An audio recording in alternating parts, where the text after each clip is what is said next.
Welcome back to this Saturday's Unbound History. Today we're going to be climbing the hill from Oxwich Bay to Castell Oxwich, or Oxwich Castle in English. And it's a beautiful little castle, quite interesting. Unfortunately, it has very limited opening hours, as we find when we reach the top. But we're starting at the bottom of the hill by the village hall, because there's this beautiful path which you can tell has been around for a very long time, and it reminds me a lot of the drovers' paths that you see in many parts of the southeast of England. And it's an important part of British history that's often overlooked, that there are paths and byways and highways that go back hundreds, or in many cases thousands of years, far predating the Romans. And whilst we think more of famous Roman roads, there are actually drovers' paths where people would drive sheep or walk to market. And this feels a lot to me like an old path, a very old, ancient byway, sort of forgotten by time, and now just maintained as a walker's path. But this is a fragment of history that's very easy to overlook. And here it winds up the side of a campsite on one side and some farmers' fields on the other, before meeting the road, which you can walk up the road, but this is far more of an adventure, isn't it? So we've got to come up this way. Also, I'd say there's no pavement on the road, so it's a lot more pleasurable walking up this way without having to contend with cars driving round blind corners. If you've got a car, you can drive up to the castle. However, you'd be in for a bit of a nasty surprise. I'm more used to English heritage, and English heritage is either open all the time, they call it at reasonable daylight hours, which means there's no ticket office there and you can just wander in and have a look, or it's open at specific hours, which means you pay to go in. And it's often around how many visitors come. If there's not enough visitors to justify someone sitting at the front desk, then if it's safe enough, they just leave it open and it's free. And round this part of Wales, you'll find places like the Three Castles, which are free to enter any time you want during daylight hours. I think one of them has a car park which works on an honours basis. But really, you can just turn up and in you go. Now, Oxwich Castle is an interesting castle, but it is a little bit out of the way. You've got to go onto the Gower Peninsula. You go past Mumbles, past Port Ainon, over quite a bit, and then you turn down towards Oxwich, and you have a few miles down very narrow one-lane track, which, although there are overtaking places, it's probably fair to say people go down there because they live there, because they're visiting campsites there, or because they are going to the beach. And probably most of the people who visit the beach don't want to go up the hill because they want to go to the beach. So I would say very few visitors. However, whilst I was there for about 10 minutes, there was 4 hikers who were paying quite a bit of interest to it, and a couple with children. So there is a flow of foot traffic. Unfortunately, it's open at limited times. Now, that's not very specific, and you have to dig around quite a bit on the website. If you look it up on Google, as I did, it shows it as being open or closed at standard hours. But if you go to Cadw's website, it actually turns out that it's not open, and in the words of one of the workmen I asked, it's not been open in ages. So it appears to be open about once a month during the summer, which is a real shame because this is an interesting castle. And as you can see, quite a pleasant hike to get to as well. So here's the castle in front of us. Don't worry, we're going to get closer and you'll get to see a better view, but unfortunately closed off, so we weren't able to go in. Frankly, you could climb the fence very easily. I wouldn't encourage you to do so. I'm certainly not going to climb the fence to record inside a castle when it's officially closed, and even if I did, I wouldn't put a video up here of it.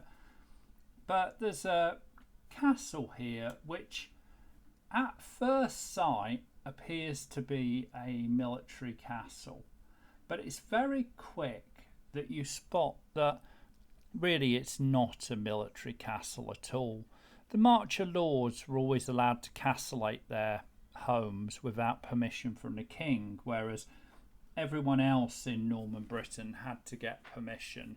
It was a special exemption that you could basically build and do what you wanted in Wales so long as you were taking it from the Welsh.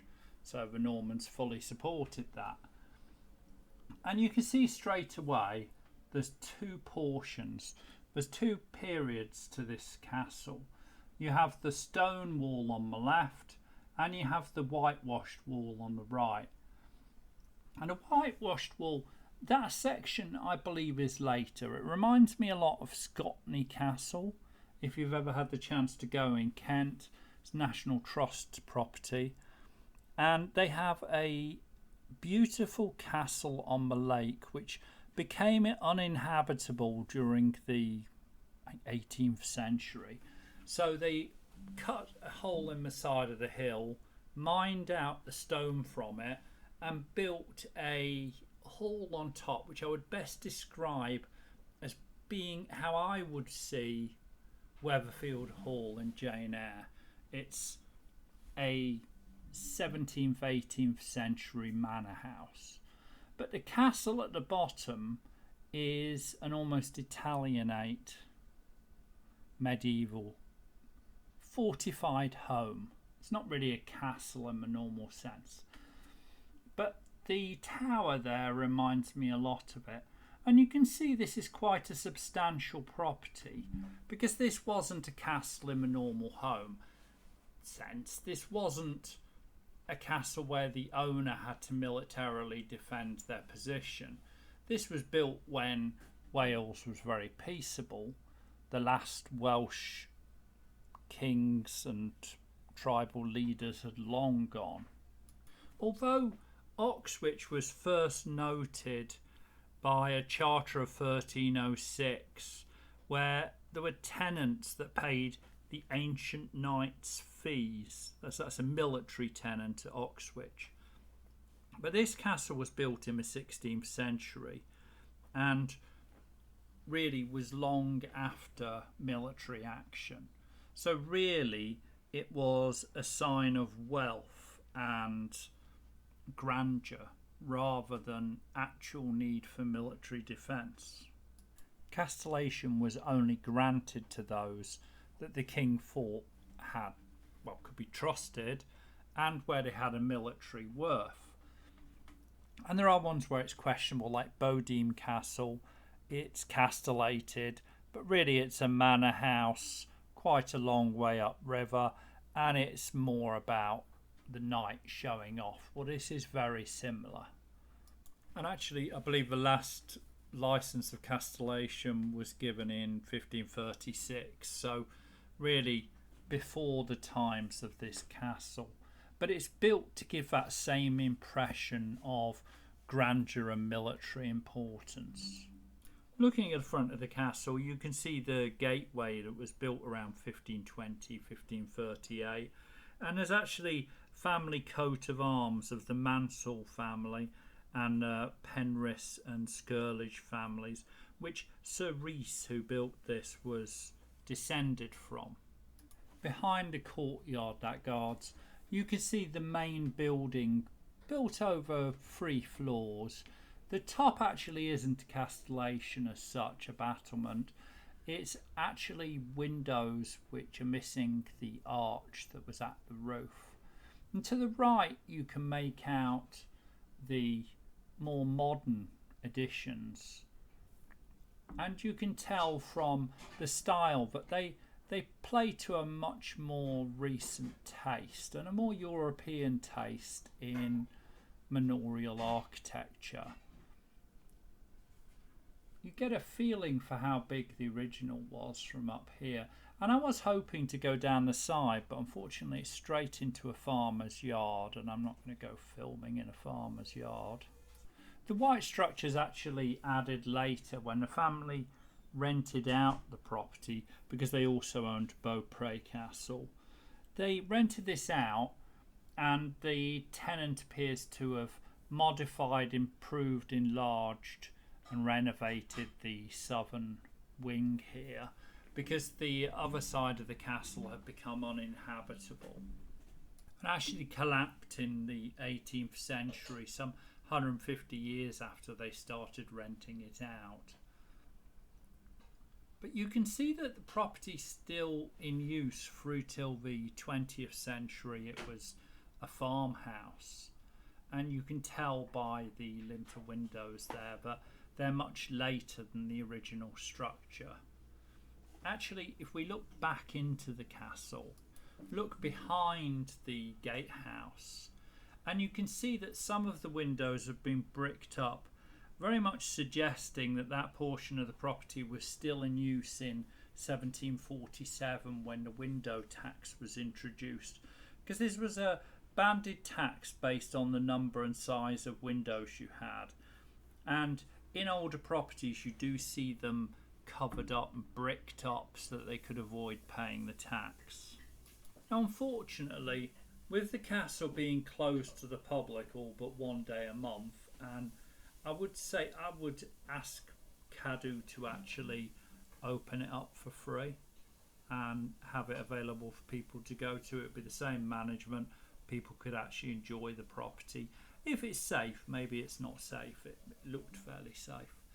But we made our way down to the bay, and actually from the beach you can't really see the castle. You have to be part way up the hill to see it because of the way trees have grown.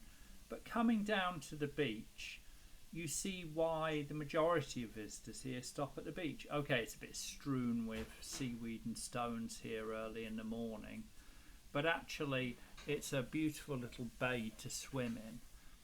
So it tends to be a tourist attraction rather than a castle itself, which I think is the problem Cadw have here. So I promised a short video because I know Caerphilly was a long one last week. So we're going to pop briefly to a little bonus and go to the church in Oxwich. It's quite hard to tell from the outside, but actually parts of this church date to the 6th century. And today it's still a live and practicing church, but we're going to pop in. It's quite early in the morning and it's already open. It's very dark as well. But have a little look inside. The church had a cell where St. Illyd was based, and that dates back to the 6th century and now is basically where the chancel is. And then further on that got extended and a tower was added in the 14th century, and a series of glass windows were added. But it's a fascinating little church. You can see how the altar is hidden away behind almost like a rood screen, but as a small church. You don't really see that very often where it's so hidden away the way it would have been pre-Reformation. So there would have been a rood screen and almost like an inner sanctum for those who are practicing the Mass. You see a line on the ground if you watch our videos on Tintern Abbey and Buildwas Abbey. There, that's a old gravestone that was used as a lintel and has been salvaged during restoration work. On the outside, a lot of the stonework is mortared and covered over, so it's hard to really tell just how old the church is.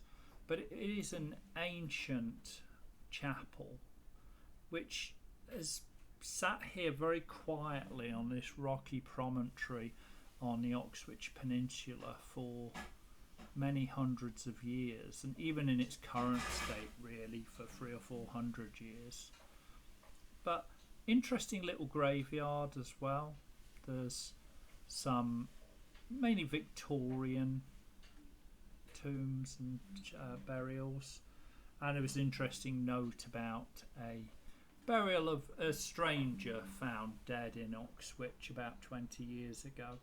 So still a living and breathing church, and probably would have been attended by the people who owned Oxwich Castle over the centuries, because this church is actually older than the castle. Not exactly in its present form. In its present form the castle's slightly older, or parts of it, but this would have been a recognisable shape to the people who, certainly those who rented Oxwich Castle, and hopefully gave you a bit of a flavour of this beautiful corner of Wales, the Oxwich Bay, where you have the bay itself, the beach, which is very popular with fishermen in the morning and swimmers in the day, and a castle up on the hill, which is quite a fascinating structure. The beautiful pathway, I really enjoyed the pathway up the hill that gives you a feeling that it's older than any of these structures, and the lovely church sitting on the peninsula. So please do like and subscribe, and join us next Saturday for another history, Monday for a museum, and we have daily shorts for important events that happened in British history on that day. So hopefully we'll see you again soon.